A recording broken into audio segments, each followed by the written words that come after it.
The transaction was a guillotine, brutal, swift, and designed to sever the past from the present with a single, irreversible stroke. Tony arrived at 10 a.m. sharp. He drove a black truck with a logo on the side that looked like it had been designed in 5 minutes, but his suit was sharp and his eyes were sharper. He walked through the house I had lovingly renovated, ignoring the crown molding I had installed by hand and the custom cabinets I had sanded until my fingers bled. He didn't see a home. He saw a flip.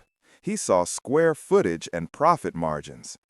"Granite countertops," he muttered, tapping the island where Jessica had stood hours ago, drinking her green smoothie and telling me she had sold my soul for $500. Good. Saves me $5,000. Open concept. Good. He turned to me. I was sitting at the kitchen table, the deed to the house resting under my hand like a loaded gun. "I can do 600, Tony said. "That's 20% below market, Mr. Vance, but I can wire it today. No inspections, no contingencies." "Done," I said. I didn't haggle. I didn't care about the 20%. That was the tax on my freedom. That was the price of the lesson I was about to teach. I signed the papers. My signature was steady, a flat line of black ink that erased my daughter's future with every loop and cross. Tony asked, pulling out a cashier's check that was already printed. He handed it to me. $600,000. It was heavy in my hand. "Now," I said, "I'm leaving. The tenants, my daughter and her husband, they are holding over. They have no lease, they have no rights." Tony smiled. It was a shark smile, rows of white teeth that promised violence of the legal variety. "I'll have my crew here by 4 p.m., he said. "We change the locks first. Then we secure the perimeter. Anything inside becomes property of the new owner unless they arrange pickup within 24 hours. "Perfect," I said. I went downstairs to the suite that had been my prison cell. I packed one suitcase. Just my clothes, my razor, and the few books I read over and over again. I took the framed photo of Eleanor from the nightstand. Her eyes seemed to follow me, sad but understanding. "Do what you have to do, Arthur," she seemed to whisper. I walked to the trash can where Jessica had thrown Buster's leash. It was sitting on top of a pile of coffee grounds. I pulled it out, wiped it off, and coiled it around my hand. It felt like a lifeline. I called a taxi. I walked back upstairs. The mason jar with the $500 was still sitting on the counter. The blood money, the price of a dog's life. I took the bills out. I smoothed them against the granite. I put them in my pocket. I wasn't leaving them for her. I was going to use them to buy back the piece of my heart she had sold. The taxi arrived. I walked out the front door without looking back. I left the furniture. I left the big TV. I left the life I had built for an ungrateful child who viewed me as an appliance that had outlived its warranty. I went to a motel 3 towns over. It was cheap, clean enough, and quiet. I sat on the edge of the bed, staring at the phone. The silence was heavy, charged with the static of the storm that was about to break. At 5:30 p.m., the first raindrop fell. My phone vibrated. Jessica.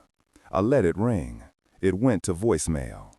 At 5:32 p.m., it rang again. Then a text. "Dad, why doesn't my key work? The lock is stiff." I stared at the screen. I imagined her standing on the porch, juggling her purse and her laptop bag, annoyed that her key wasn't turning. She was probably blaming me. Dad must have deadbolted it again. At 5:35 p.m., the text came in all caps.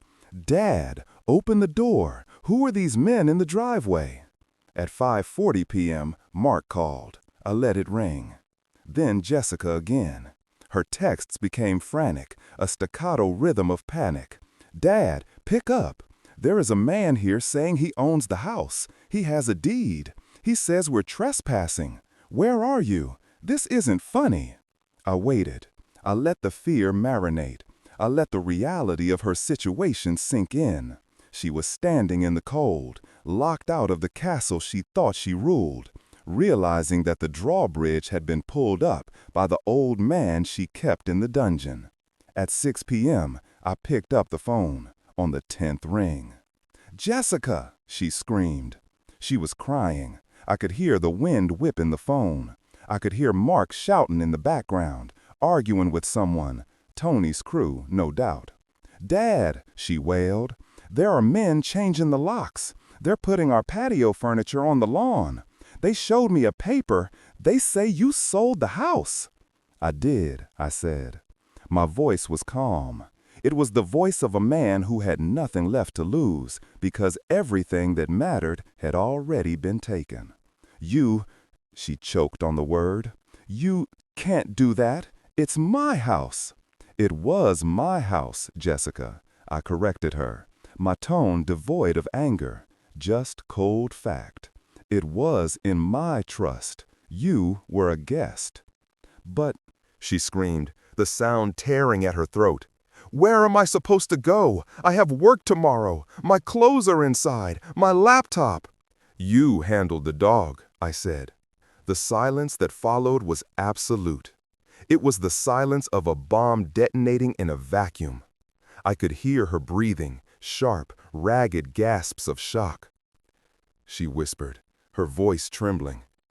"This is about the dog?" "You sold my best friend for $500, Jessica," I said, the rage finally bleeding into my voice, hot and molten. "You treated a living soul like garbage because he shed on your precious rug. You sold him while I slept because you thought I was powerless." I paused. "Dad, please," she begged, the arrogance gone, replaced by the terrified pleading of a child. "I'm sorry. I didn't know it meant this much. I'll get him back, I swear. I'll call them right now. Just tell these men to stop." "I can't," I said. "It's not my house anymore. I sold it. The money is in my account. I'm using it to buy a small cottage in the country, a place with a big yard." "What about us?" "You have $500 in the jar on the counter," I said. "Well, you would have if I hadn't taken it. But you have credit cards. Use them for a motel." I hung up. I blocked her number. I blocked Mark's number. I sat in the silence of the motel room. I didn't feel guilt. I felt light. I felt unburdened. But I wasn't done. I didn't sleep that night. I spent the hours staring at the ceiling, formulating the final step. The next morning at 8 a.m., I hired a private investigator. I paid him a rush fee with the money from the house sale. It took him 4 hours to track down the farm family Jessica had sold Buster to. They weren't a farm family. They were a backyard breeder 2 counties over, a puppy mill, a place where dogs went to be used up and discarded. I drove there in my rental car. My hands gripped the wheel until my knuckles were white. I pulled up the dirt driveway. The place smelled of wet fur and misery. I walked past the rusted cages. And then I saw him, Buster. He was in a small wire crate near the porch. He looked scared. His tail was tucked between his legs. He was pressing his nose against the wire, whining softly. I walked up to the man sitting on the porch. "Eh?" he grunted. I didn't argue. I didn't threaten. I didn't tell him he was a monster. I reached into my pocket and pulled out an envelope. "Here is $5,000, I said. "Cash." The man looked at the cash. He looked at the dog. He did the math. "Suit yourself, old man," he said, snatching the envelope. He walked over and unlatched the cage. Buster exploded from the crate. He didn't run away. He ran to me.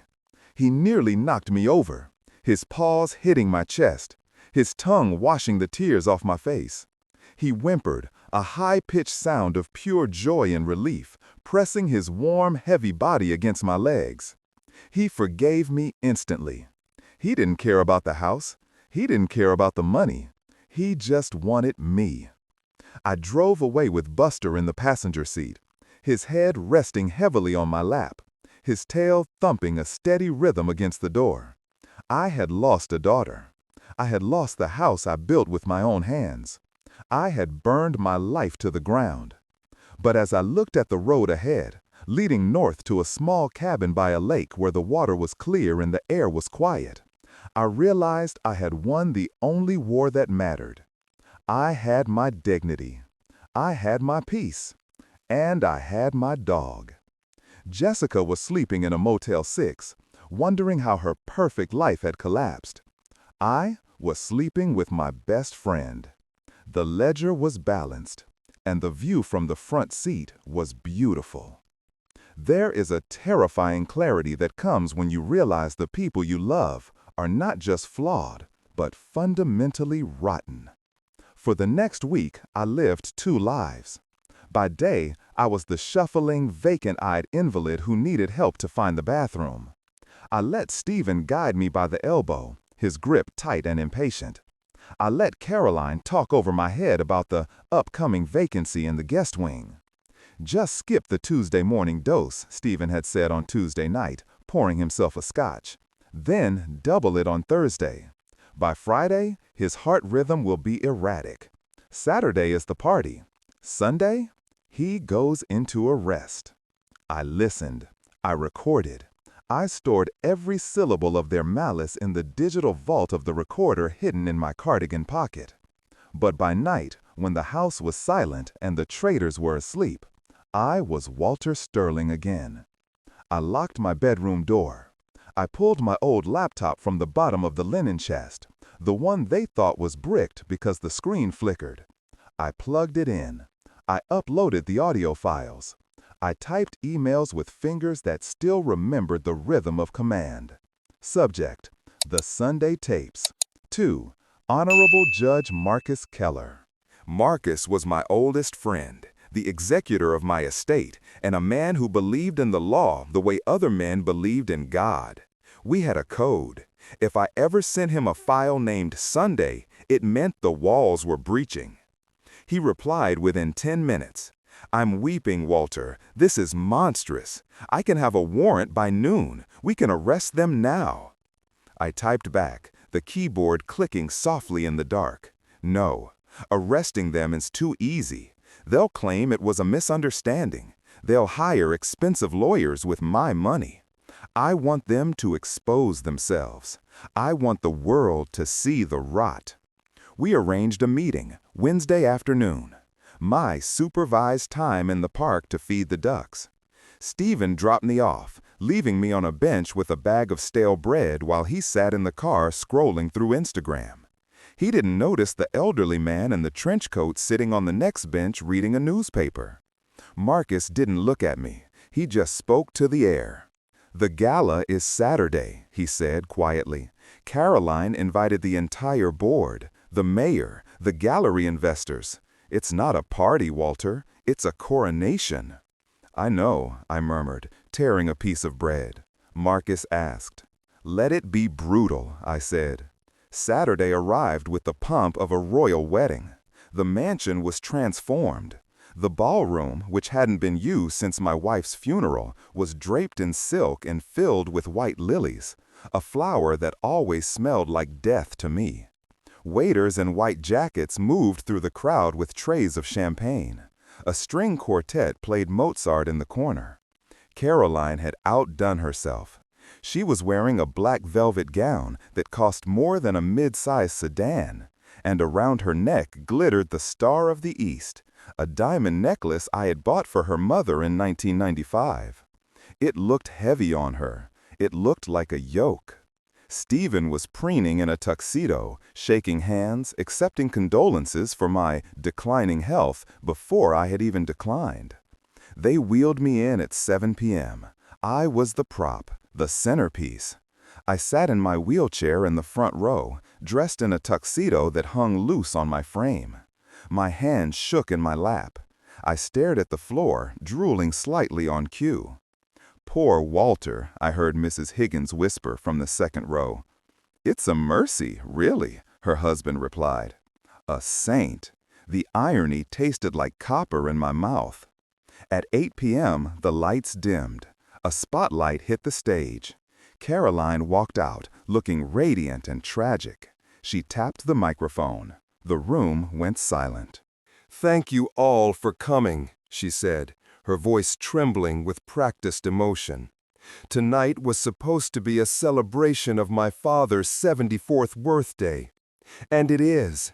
But it is also—" She paused, wiping a non-existent tear from her eye. She looked down at me. "My father, he's not the man he used to be. The stroke took his voice. It took his hearing. And lately, it has taken his mind. It breaks my heart to say this, but he isn't here with us anymore." The crowd murmured sympathetically. Stephen stepped up behind my wheelchair, placing a heavy, possessive hand on my shoulder. It was a warning. "Stay down, old man." "Because of his rapid decline," Caroline continued, her voice gaining strength, "we have made the difficult decision to move him to a specialized facility in Oakhaven where he can get the round-the-clock care he needs." She smiled then. It was a smile of pure triumph. She had won. She had the stage, the sympathy, and the money. That was the moment. I reached up and grabbed Stephen's hand. I didn't grab it gently. I gripped his wrist with a strength that hadn't been there 10 seconds ago. I squeezed until I felt the bones grind. Stephen gasped, trying to pull away. "Ouch!" he hissed. I didn't let go. I stood up. I didn't wobble. I stood up straight, my spine uncoiling, my full height of 6'2" towering over the seated crowd. I shoved Stephen backward. He stumbled, tripping over the wheelchair, and fell hard onto his backside. The room went deathly silent. The string quartet stopped playing. Caroline froze on stage, her mouth open, the microphone halfway to her lips. I walked to the stairs. My steps were steady. I climbed the 3 steps to the stage. I walked up to my daughter. I looked into her eyes and saw the terror of a child who realizes the monster in the closet is real. "Actually, Caroline," I said. My voice was rusty. It scratched my throat like sandpaper. But it was deep. It was booming. It was the voice that had commanded steel mills and boardrooms for 40 years. It echoed off the vaulted ceiling without the need for amplification. Caroline dropped the microphone. It hit the floor with a screech of feedback that made the crowd wince. She stepped back, her hands flying to her mouth. "God!" she whispered. "But I said, my voice projecting to the back of the room. "For 3 months. But for the last 5 years?" I turned to face the crowd. I saw the shock on their faces. I saw the investors exchanging glances. "I heard you on Sunday," I continued, pointing a finger at Stephen, who was scrambling to his feet. "I heard you call me a useless old fool while you drank my wine." Stephen shouted, his face flushed red. "He's having an episode! Grab him!" He lunged for the stage. I barked. The command cracked like a whip. It stopped him cold. He froze, 1 foot on the stairs. The authority in my voice wasn't something he could fight. It was primal. I turned back to Caroline. "And I heard you, daughter. I heard you agree to the plan. I heard you discuss switching my heart medication." "No," Caroline sobbed, shaking her head. "No, Dad, you misunderstood." I shouted. From the sound booth at the back of the room, Marcus Keller gave me a thumbs up. He pressed a button. The speakers crackled.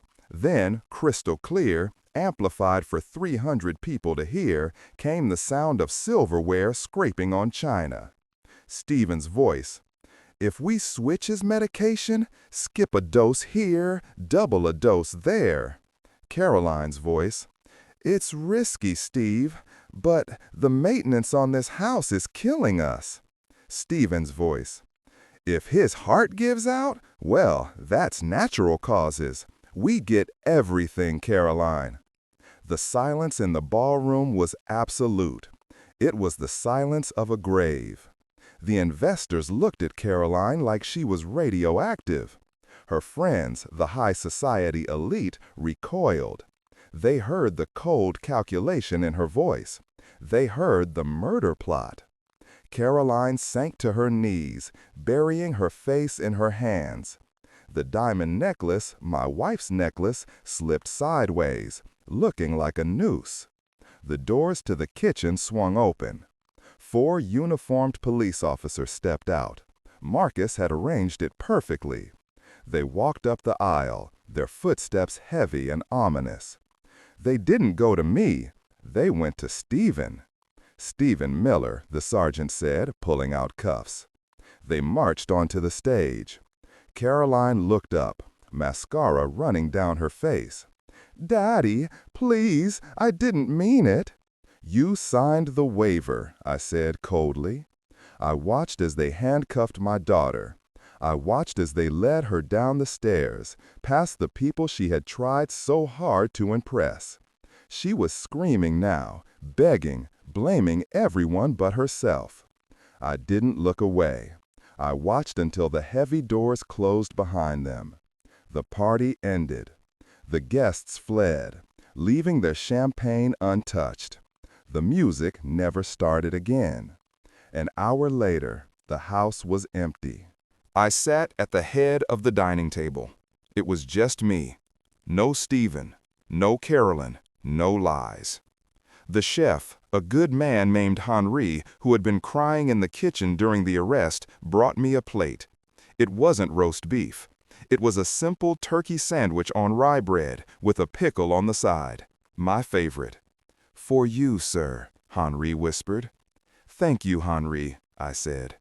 I picked up the sandwich. I took a bite. It tasted like freedom. I looked around the room. The silence was back. But this time, it wasn't the heavy, suffocating silence of a waiting room. It was the peaceful, clean silence of a sanctuary. I looked at the empty chairs where my family used to sit. They were gone.